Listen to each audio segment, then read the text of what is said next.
Assalamualaikum warahmatullahi wabarakatuh. Gue Syifanel Agustin dari SMA Negeri 112 Jakarta. Di sini gue bersama dua temen gue yaitu Gue Fadila Rafif Palevi dan ada lagi satu teman kita yaitu gue Wulanda Wafi. Nah, ini kita nge-record dari rumah masing-masing ya, karena kan kondisi di luar nggak memungkinkan karena adanya virus corona. Nah, banyak Yoi. banget nih akibat dari virus corona, termasuk sistem pendidikan. Nah, kita fokusnya ke sistem pendidikan aja ya. Menurut kalian Yoi. berdua gimana nih, terutama Fadil? Fadil dulu ya.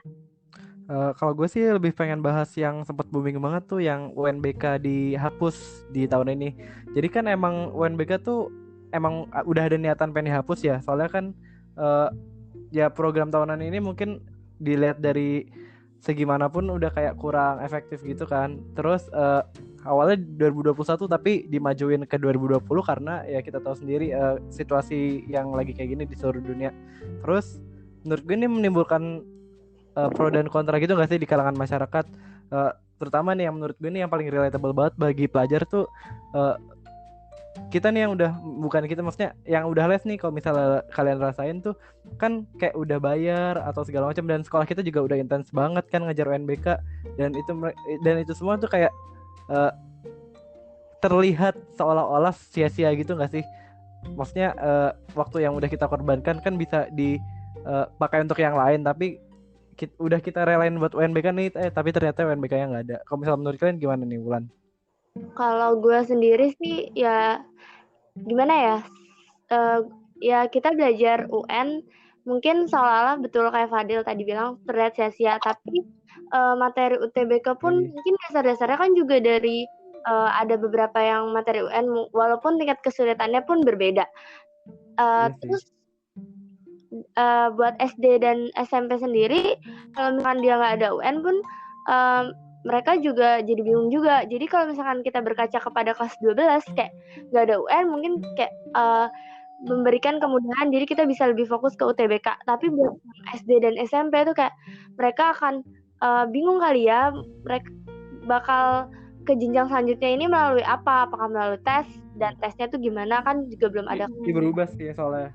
Benar-benar. Iya. Terus gue juga pernah denger nih kalau yang lagi banyak juga di internet yang sering banget keluar itu tuh, lu pernah denger istilah ini gak sih, angkatan corona? Pernah. Ya tuh gue dengar banget tuh sering gitu. Itu kan itu rame banget kan angkatan corona. Apalagi kan kita juga dari kebetulan nih dari lulusan tahun 2020.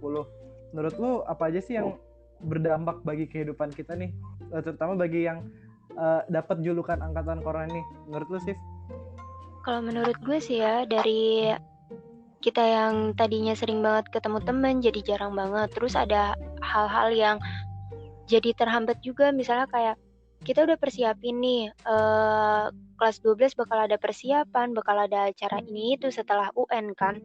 Tapi malah UN-nya dihapus. Terus habis itu karena corona ini jadi semuanya batal, bener-bener batal, nggak tahu jadi sampai kapan kan. Iya. Kalau menurut Ulan gimana?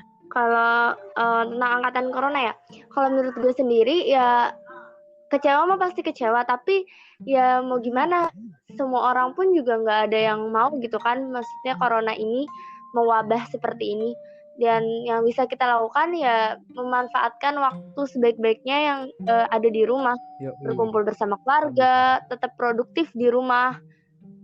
Dan iya bener, kan banyak platform-platform juga tuh Sif buat dia tuh, misalnya kayak Genius kan, Ruang Guru itu kan bener-bener lagi digratisin. Jadi kalau nggak dimanfaatin kayak percuma banget di rumah nggak ngapa-ngapain, karena ini bukan waktunya lagi buat santai-santai kan, tapi karena ada bencana dan lo diliburin gitu kan, jadi ya pikirnya juga harus bisa ngimbangin juga lah pendidikan sama manfaat liburnya itu tuh harus diisi sama pendidikan gitu. Tapi emang ada unsur sedihnya juga sih, kayak yang gue pun udah ngerencanain mau jalan-jalan kan, biasanya abis UN gitu kan, atau abis dapat PTN kan kayak ada waktu luang buat ya have fun lah sama teman, momen-momen terakhir, tapi harus dibatalkan gara-gara kayak ya tau lah ya, situasi sekarang ini. Iya, bener dia. Tapi kan ya demi kita semua juga ya kita harus stay at home supaya ini juga cepat selesai. Kalau misalkan ini nanti cepat selesai pun kita bisa kembali menikmati waktu kita bareng teman-teman, bareng kesibukan kita yang lainnya. Iya. Kira-kira. Jadi intinya ya kita selama dikasih libur di rumah juga jangan dibuat enak-enak aja. Misalnya kayak udah ini nggak ngapa-ngapain, nggak produktif, itu kan kayak sayang banget. Justru dikasih libur harusnya kayak kita bisa manfaatkan situasi dong, iya nggak sih? Iya. Dan memanfaatkan manajemen waktu kita di rumah tuh sebaik-baiknya biar kegiatan produktif yang pengen kita lakuin bisa terlaksana dengan baik gitu. Jadi dengan di rumah aja pun kita bisa dapat ilmu baru, ilmu-ilmu yang mungkin belum sempat kita pelajarin. Iya, benar banget tuh.